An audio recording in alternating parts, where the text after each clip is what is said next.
Module 51, Adulthood, Physical, Cognitive, and Social Development. The unfolding of our lives continue across the lifespan. It is, however, more difficult to generalize about adulthood stages than about life's early years. If you know that James is a 1-year-old and Jamal is a 10-year-old, you could say a great deal about each child. Not so with adults who differ by a similar number of years. The boss may be 30 or 60, the marathon runner may be 20 or 50, the 19-year-old may be a parent who supports a child or a child who receives an allowance. Yet our life courses are in some ways similar. Physically, cognitively, and especially socially, we differ at age 50 from our 25-year-old selves. In the discussion that follows, we recognize these differences and use 3 terms: early adulthood, roughly 20s and 30s, middle adulthood to age 65, and late adulthood, the years after 65. Within each of these stages, people will vary widely in physical, psychological, and social development. Physical development. Like the declining daylight after the summer solstice, our physical abilities, muscular strength, reaction time, sensory keenness, and cardiac output all begin an almost imperceptible decline in our mid-20s. Athletes are often the first to notice. Baseball players peak at about age 27, with 60% of most valuable player awardees since 1985 coming within 2 years of that age. But most of us, especially those of us whose daily lives do not require top physical performance, hardly perceive the early signs of decline.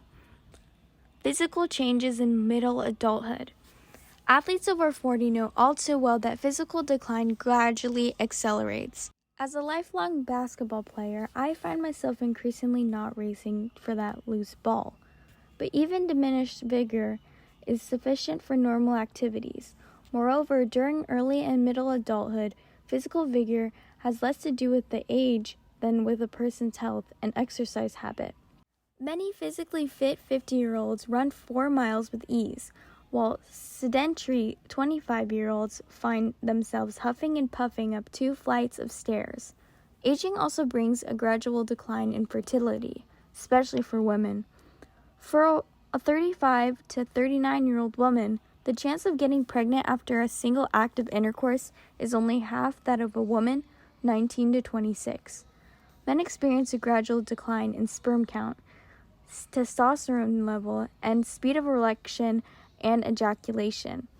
Women experience menopause as menstrual cycles end, usually within a few years of age 50.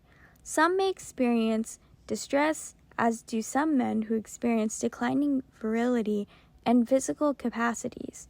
But most people age without such problems. With age, sexual activity lessens. Nearly 9 in 10 Americans in their late 20s reported having had vaginal intercourse in the past year, compared with 22% of women and 43% of men over 70. Nevertheless, men and women remain capable of satisfying sexual activity, and most express satisfaction with their sex life.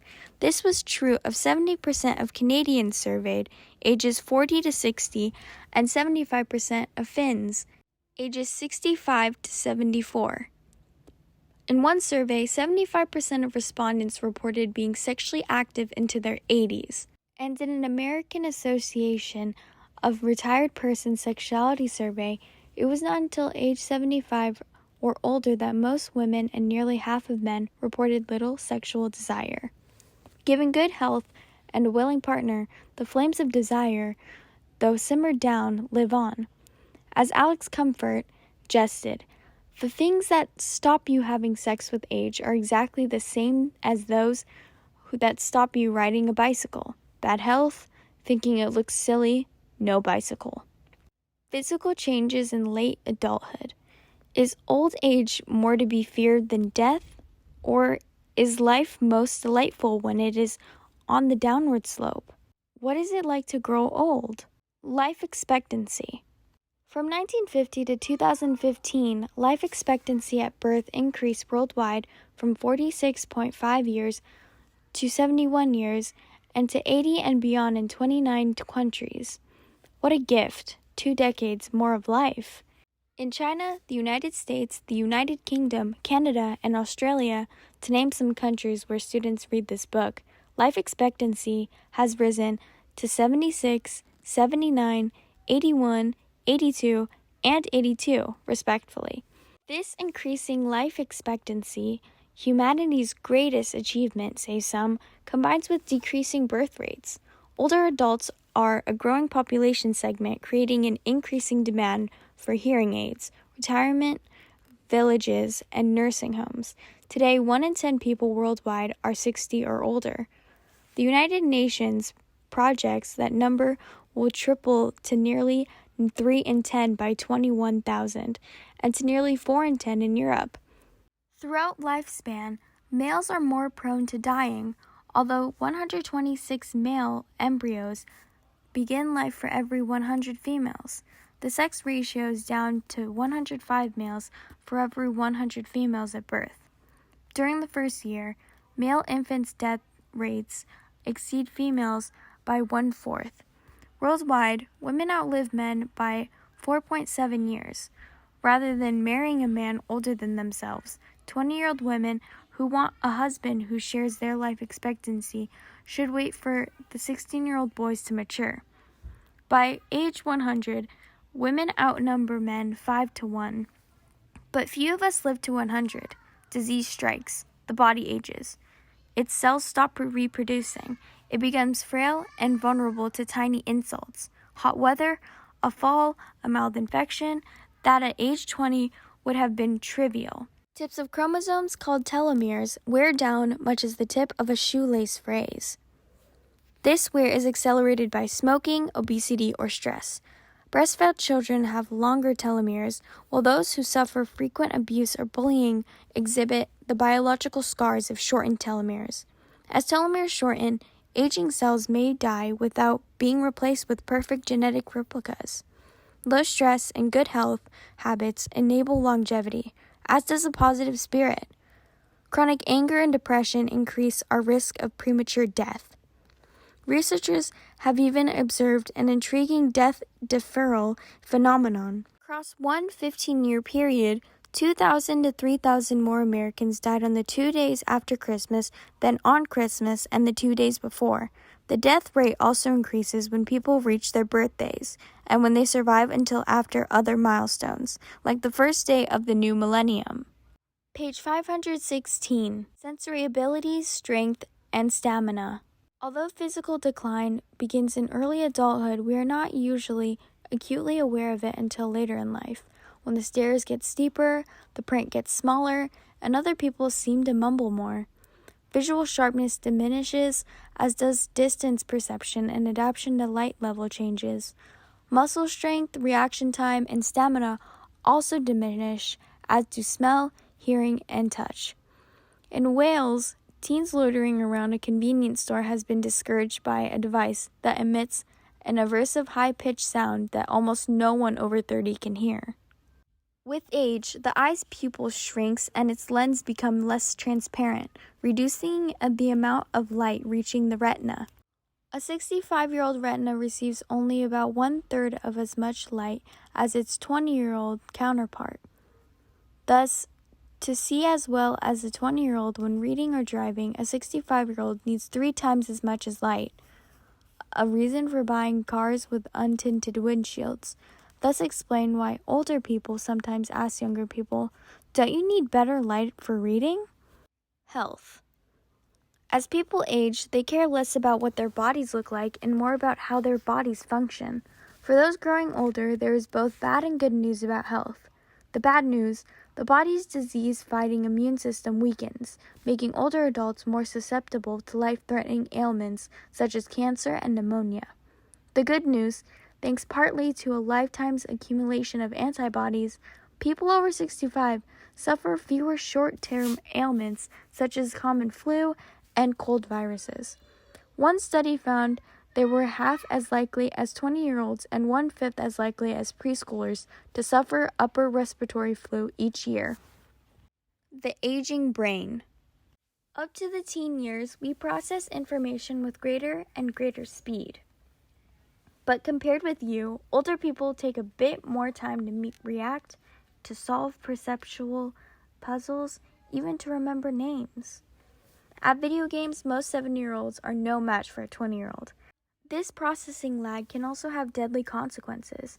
As figure 51.1 indicates, fatal accidents rates per mile driven increase sharply after age 75. By age 85, they exceed the 16-year-old level.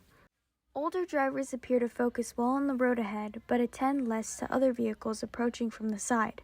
Nevertheless, because older people drive less, they account for fewer than 10% of crashes. Brain regions important to memory begin to atrophy during aging. The blood-brain barrier also breaks down beginning in the hippocampus, which furthers cognitive decline. No wonder older adults feel older after taking a memory test. "It's like aging 5 years and 5 minutes," joked one research team. In early adulthood, a small gradual net loss of brain cells begins, contributing by age 80 to a brain weight reduction of 5% or so. Earlier, we noted that late maturing frontal lobes, which help us override our undesirable urges, help account for teen impulsivity. Late in life, some of that impulsiveness often returns as those same frontal lobes begin to atrophy, seemingly explaining older people's occasional blunt questions. "Have you put on weight?" or inappropriate comments. But good news, there is still some plasticity in the aging brain, which partly compensates for what it loses by recruiting and reorganizing neural networks. During memory tasks, for example, the left frontal lobes are especially active in young adult brains, while older adult brains use both left and right frontal lobes. Exercise and aging. And more good news. Exercise slows aging, as shown in the studies of identical twin pairs in which only one twin exercised. Active older adults tend to be mentally quick older adults. Physical exercise not only enhances muscles, bones, and energy and helps prevent obesity and heart disease, it maintains the telomeres that protect the chromosome ends and even appears to slow the progression of Alzheimer's disease. Exercise also stimulates brain cell development and neural connections, thanks perhaps to increased oxygen and nutrient flow. Sedentary older adults randomly assigned to aerobic exercise programs exhibit enhanced memory, sharpened judgment, and reduced risk of severe cognitive decline. In aging brains, exercise reduces brain shrinkage. It promotes neurogenesis, the birth of new nerve cells in the hippocampus, a brain region important for memory formation, and it increases the cellular mitochondria that help power both muscles and brain cells. We are more likely to rest from disuse than to wear out from overuse. Fit bodies support fit minds. Cognitive development, aging, and memory. Among the most intriguing developmental psychology questions is whether adult cognitive abilities such as memory, intelligence, and creativity parallel the gradually accelerating decline of physical abilities. As we age, we remember some things well. Looking back later in life, adults asked to recall the one or two most important events over the last half-century tend to name events from their teens or 20s. They also display this reminiscence bump when asked to name their all-time favorite music, movies, and athletes. Whatever people experience around this time, the Vietnam War, the 9/11 terrorist attacks, the election of the first Black U.S. president, becomes pivotal. Our teens and 20s hold so many memorable firsts. First kiss, first job, first day at college or university, first meeting our romantic partner's parents. Early adulthood is indeed a peak time for some types of learning and remembering. In one test of recall, people watched video clips as 14 strangers said their names, using a comment format. "Hi, I'm Larry." Then those strangers reappeared and gave additional details. For example, they said, "I'm from Philadelphia," providing more visual and voice cues for remembering the person's name. As figure 51.2 shows, after a second and third replay of the introductions, everyone remembered more names, but younger adults consistently surpass older adults. How well older people remember depends in part on the task. In another experiment, when asked to recognize 24 words they had earlier tried to memorize, older adults showed minimal memory decline. When asked to recall that information without clues, however, the decline was greater. Teens and young adults surpass both young children and 7-year-olds at prospective memory, remember too.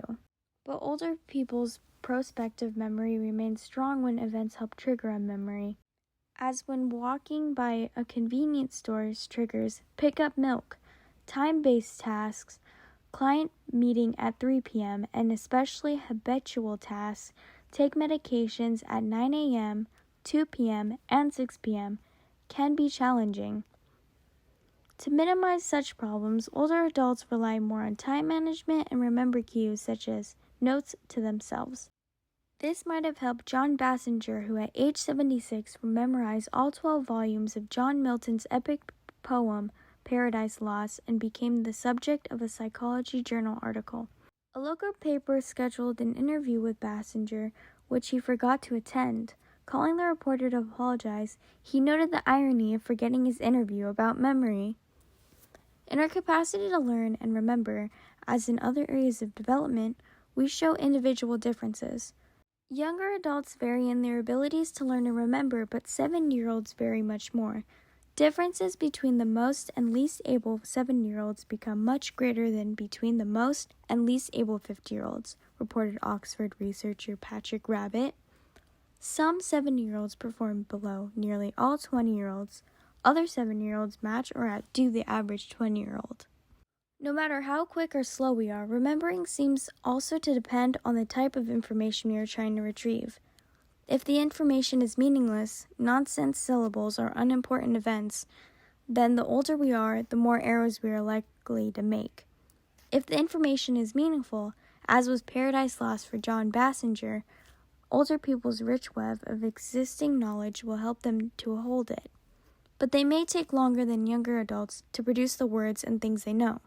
Older adults are also more often experience tip-of-the-tongue forgetting. Quick-thinking game show winners have usually been young or middle-aged adults. Maintaining mental abilities.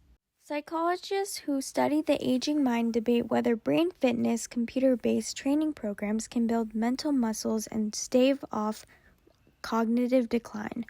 Our brain remains plastic throughout life, so can start exercising our brain on a cognitive treadmill with memory, visual tracking, and problem-solving exercises avert losing our minds?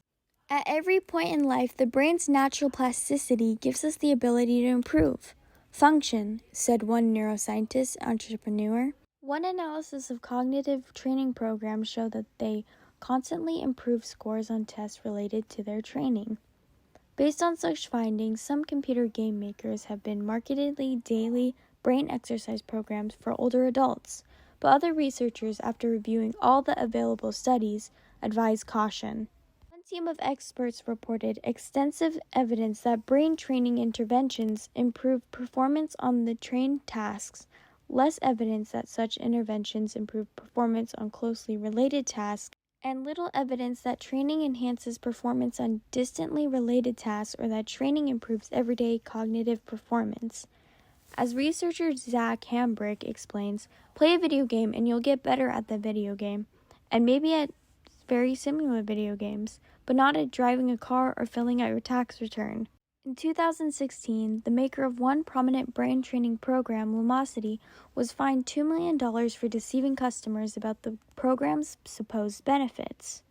Lumosity preyed on consumers' fears about age-related cognitive decline, said the Federal Trade Commission's Jessica Rich, but Lumosity simply did not have the science to back up its ads. Module 39 explored another dimension of cognitive development, intelligence. As we saw, cross-sectional studies comparing people of different ages and longitudinal studies restudying the same people over time have identified mental abilities that do and do not change as people age. Age is less a predictor of memory and intelligence than is proximity to death. Knowing whether someone is 8 months or 8 years from a natural death, regardless of age, gives us a clue to that person's mental ability. In the last 3 or 4 years of life, and especially as death approaches, Negative feelings and cognitive decline typically increase.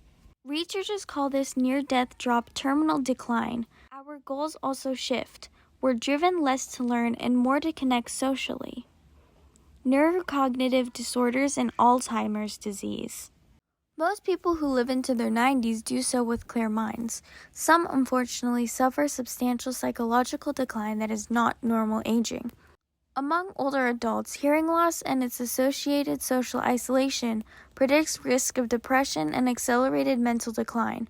Compared with people with good hearing, those with hearing loss show declines in memory, attention, and learning about 3 years earlier. A series of small strokes, a brain tumor, or alcohol use disorder can progressively damage the brain, causing that mental erosion we call a neurocognitive disorder, NCD, formerly called dementia. Midlife smoking more than doubles later risk of the disorder. They feared brain ailment, Alzheimer's disease, strikes 3% of the world's population by age 75. Up to age 95, the incidence of mental disintegration doubles roughly every 5 years. Alzheimer's destroys even the brightest of minds. First, memory deteriorates, then reasoning. Occasionally, forgetting where you laid the car keys is no cause for alarm. Forgetting how to get home may suggest Alzheimer's.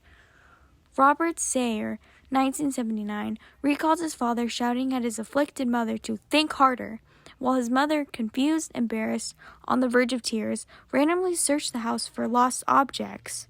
As the disease runs its course, after 5 to 20 years, the person becomes emotionally flat, then disoriented, then disinhibited, then incontent, and finally mentally vacant, a sort of living death, a mere body stripped of its humanity. Underlying the symptoms of Alzheimer's are a loss of brain cells and a deterioration of neurons that produce the neurotransmitter acetylcholine, which is vital to memory and thinking. An autopsy reveals 2 telltale abnormalities in these acetylcholine-producing neurons: shriveled protein filaments in the cell body, and clumps of a free-floating protein fragment that accumulate as plaque at neuron tips where synaptic communication normally occurs. Long before symptoms appear, new technologies can now test for the Alzheimer's susceptibility gene or check spinal fluid for the culprit protein fragments. Such discoveries have stimulated a race to invent and test drugs that may forestall the disease, such as by reducing the activity of a memory-inhibiting neuron transmitter called GABA. The discovery of 21 associated genes may help. A diminishing sense of smell and slowed or wobbly walking foretell Alzheimer's. In people at risk for Alzheimer's, brain scans have also revealed, before symptoms appear, degeneration of critical brain cells and diminished activity in Alzheimer's-related brain areas. When people memorize words, scans also showed diffused brain activity, as if more assertion was required to achieve the same performance. Alzheimer's is somewhat less common among those who keep their minds and bodies active through activities like reading, attending educational lectures, and running or lifting weights. As with muscles, so with the brain. Those who use it less often lose it. Social development. Many differences between younger and older adults are created by significant life events. A new job means new relationships, new expectations, and new demands. Marriage brings the joy of intimacy and the stress of merging 2 lives. The 3 years surrounding the birth of a child bring increased life satisfaction for most parents. The death of a loved one creates an irreplaceable loss. Do these adult life events shape a sequence of life changes? Adulthood's ages and shapes. As people enter their 40s, they undergo a transition to middle adulthood, a time when they realize that life will soon be mostly behind instead of ahead of them. Some psychologists have argued that for many, the midlife transition is a crisis, a time of great struggle, regret, or even feeling struck down by life. The popular image of the midlife crisis, an early 40s man who forsakes his family for a younger romantic partner and a hot sports car, is more a myth than reality. Unhappiness, job dissatisfaction, marital dissatisfaction, divorce, anxiety, and suicide do not surge during the early 40s. Divorce, for example, is most common among those in their 20s. suicide among those in their 70s and 80s. One study of emotional instability in nearly 10,000 men and women found not the slightest evidence that distress peaks anywhere in the midlife age range. For the 1 in 4 adults who report experiencing a life crisis, the trigger is not age, but a major event, such as illness, divorce, or job loss. Some middle-aged adults describe themselves as a sandwich generation, simultaneously supporting their aging parents and their emerging adult children or grandchildren. Life events trigger transitions to new life stages at varying ages. The social clock, the definition of the right time to leave home, get a job, marry, have children, and retire, varies from era to era and culture to culture. The once rigid sequence has loosened. The social clock still ticks, but people feel freer about being out of sync with it. Even chance events can have lasting significance by deflecting us down one road rather than another. Albert Bandura recalls the ironic true story of a book editor who came to one of Bandura's lectures on the psychology of chance encounters and life paths and ended up marrying the woman who happened to sit next to him. The secret that led to my authoring this book, which was not my idea, began with my being seated near and getting to know a distinguished colleague at an international conference. The road to my co-authoring this book began in a similarly unplanned manner. After stumbling on an article about my professional life, DM invited me to visit his college. There we began a conversation that resulted in our collaboration. Chance events can change our lives. Adulthood's commitments. 2 basic aspects of our lives dominate adulthood. Erik Erikson called them intimacy, forming close relationships, and generativity, being productive and supporting future generations. Sigmund Freud put this more simply. The healthy adult, he said, is one who can love and work. Love. We typically flirt, fall in love, and commit, one person at a time. Pair bonding is a trademark of the human animal, observed anthropologist Helen Fisher. From an evolutionary perspective, relatively monogamous pairing makes sense. Parents who cooperated to nurture their children to maturity were more likely to have their genes pass along to posterity than were parents who didn't. Adult bonds of love are most satisfying and enduring when marked by a similarity of interests and values, a sharing of emotional and maternal support, and intimate self-disclosure. See Module 79. There also appears to be vow power. Straight and gay relationships sealed with commitment more often endure. Such bonds are especially likely to last when couples marry after age 20 and are well educated. Compared with their counterparts of 30 years ago, people in Western countries are better educated and marrying later. These trends may help explain why the American divorce rate, which surged from 1960 to 1980, has since leveled off and even slightly declined in some areas. Canadian divorce rates since the 1980s have followed a similar pattern. Despite the drop in divorce, our standards have risen. We now hope not only for an enduring bond, but also for a mate who is a wage earner, caregiver, an intimate friend, and warm and responsive lover. Historically, couples have met at school, on the job, or through friends and family. Thanks to the internet, many couples now meet online, as have nearly a quarter of heterosexual couples and some 2/3 of same-sex couples in one recent national survey. Might test driving life together minimize divorce risk? In Europe, Canada, and the United States, those who live together before marriage, and especially before engagement, have had higher rates of divorce and marital dysfunction than those who did not. 3 factors contribute. First, those who live together tend to be initially less committed to the ideal of enduring marriage. Second, they may become even less marriage supporting while living together. Third, it's more awkward to break up with a cohabiting partner than with a dating partner, leading some cohabitors to marry someone they otherwise would have left behind. Although there is more variety in relationships today, the institution of marriage endures. 95% of Americans have either married or want to. In Western countries, people marry for love. What counts as a very important reason to marry? Among Americans, 31% say financial stability and 93% say love. And marriage is a predictor of happiness, sexual satisfaction, income, and physical and mental health. National Opinion Research Center surveys of more than 50,000 heterosexual Americans between 1972 and 2014 reveal that 40% of married adults, though only 23% of unmarried adults, have reported being very happy. Lesbian couples, too, have reported greater well-being than those who are single. Moreover, neighborhoods with high marriage rates typically have low rates of social pathologies such as crime, delinquency, and emotional disorders among children. Relationships that are not always devoid of conflict. Some couples fight but also shower each other with affection. Other couples never raise their voices yet also seldom praise each other or muzzle. Both styles can last. After observing the interactions of 2,000 couples, John Gottman reported one indicator of marital success, at least 5-to-1 ratio of positive to negative interactions.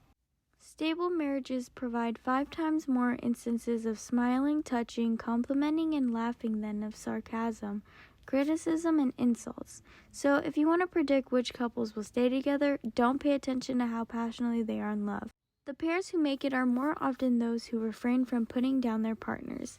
To prevent a cancerous negativity, successful couples learn to fight fair, to state feelings without insulting, and to steer conflict away from chaos with comments like, "I know it's not your fault," or "I'll just be quiet for a moment and listen." Often love bears children. This most enduring of life changes is a happy event, one that adds meaning, joy, and occasional stress. "I feel an overwhelming love for my children, like anything I feel for anyone else," said 93% of American mothers in a national survey. Many fathers feel the same. A few weeks after the birth of my first child, I was suddenly struck by a realization. When children begin to absorb time, money, and emotional energy, satisfaction with the relationship itself may decline. This is especially likely among employed women who, more than they expected, may also carry the burden of doing more chores at home. Putting effort into creating an equitable relationship can thus pay double dividends. Greater satisfaction, which breeds better parent-child relations. Although love bears children, children eventually leave home. This departure is a significant and sometimes difficult event, but for most people, an empty nest is a happy place. Many parents experience a post-launch honeymoon, especially if they maintain close relationships with their children. As Daniel Gilbert has said, the only known symptom of empty nest syndrome is increased smiling. Work. For many adults, the answer to "who are you" depends a great deal on the answer to "what do you do?" For men and women, choosing a career path is difficult, especially during bad economic times. Even in the best of times, few students in their first 2 years of college or universities can predict their later careers. In the end, happiness is about having work that fits your interests and provides you with a sense of competence and accomplishment. It is giving generously of your time and resources. It is having a close, supportive companion or family and friends who notice and cheer your accomplishments. And for some, it includes having children who love you and whom you love and feel proud of. Well-being across the lifespan. To live is to grow older. This moment marks the oldest you have ever been and the youngest you will henceforth be. That means we all can look back with satisfaction or regret and forward with hope or dread. When asked what they would have done differently if they could relive their lives, people's most common answer has been taken my education more seriously and worked harder at it. Other regrets. I should have told my father I loved him. I regret that I have never went to Europe. Have also focused less on mistakes made than on things one failed to do. From the teens to midlife, people typically experience a strengthening sense of identity, confidence, and self-esteem. In later life, challenges arise. Income shrinks, work opportunities go away, the body deteriorates, recall fades, energy wanes, family members and friends die or move away, and the great enemy, death, looms ever closer. Yet, a study revealed that compared with people who imagine what they would feel when facing death, those actually facing a terminal illness and imminent death are more positive and less despairing. In the researchers' words, dying is unexpectedly positive. Moreover, the over 65 years are not notably happy. Gallup asks 658,038 people worldwide to rate their own lives from 0, the worst possible life, to 10, the best possible life. Age from 15 to over 90 years gave no clue to life satisfaction. Self-esteem remains stable. Positive feelings supported by enhanced emotional control tend to grow after midlife, and negative feelings subside. Compared with younger Chinese and American adults, for example, older adults are more attentive to positive news. Compared with teens and young adults, adults do, however, tend to have a smaller social network, with fewer friendships and greater loneliness. Like people of all ages, older adults are happiest when not alone. Older adults experience fewer problems in their marriages, less attachment, anxiety, stress, and anger. With age, we become more stable and more accepting. The aging brain may help nurture these positive feelings. Brain scans of older adults show that the amygdala, a neural processing center for emotions, responds less actively to negative events but not to positive events. Brainwave reactions to negative images also diminish with age. As we reach the later chapters of our lives, our brain enables a contented culmination. Moreover, at all ages, the bad feelings we associate with negative events fade faster than do the good feelings we associate with positive events. This leaves most older people with the comforting feeling that life, on balance, has been mostly good. Thanks to biological, psychological, and social-cultural influences, more and more people flourish into later life. The resilience of well-being across the lifespan obscures some interesting age-related emotional differences. When researchers map people's emotional terrain by periodically signaling them with electronic beepers to report their current activities and feelings, they found that teenagers typically come down from elation or up from gloom in less than an hour, but that adult moods are less extreme and more enduring. As the years go by, feelings mellow. Highs become less high, lows less low. Compliments provoke less elation, and criticisms less despair, as both merely additional feedback atop a mountain of accumulated praise and blame.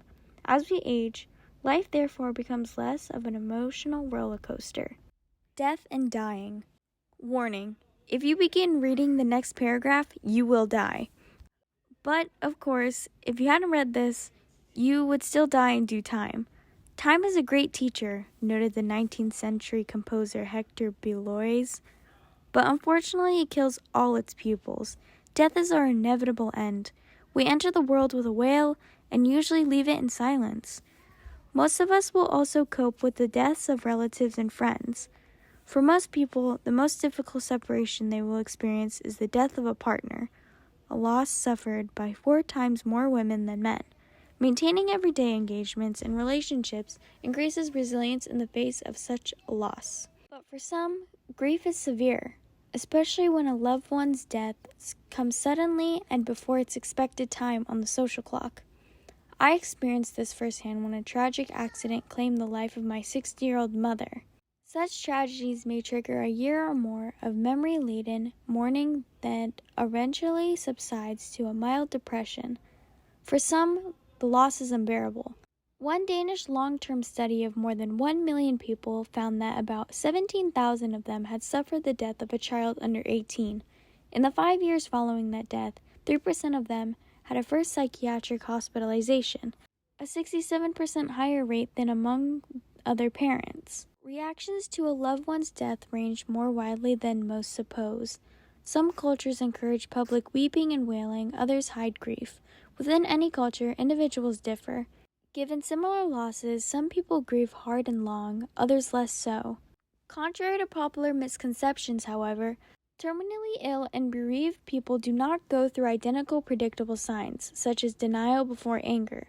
Those who express the strongest grief immediately do not purge their grief more quickly. But grieving parents who try to protest their partner by staying strong and not discussing their child's death may actually prolong the grieving. Bereavement therapy and self-help groups offer support, but there is similar healing power in the passing of time, the support of friends, and the act of giving support and help to others. Grieving spouses who talk often with others or receive grief counseling adjust about as well as those who grieve privately. Facing death with dignity and openness helps people complete the life cycle with the sense of life's meaningfulness and unity, the sense that their existence has been good and that life and death are parts of an ongoing cycle. Although death may be unwelcome, life itself can be affirmed even at death. This is especially for people who view lives not with despair, but with what Erik Erikson called a sense of integrity, a feeling that one's life has been meaningful and worthwhile.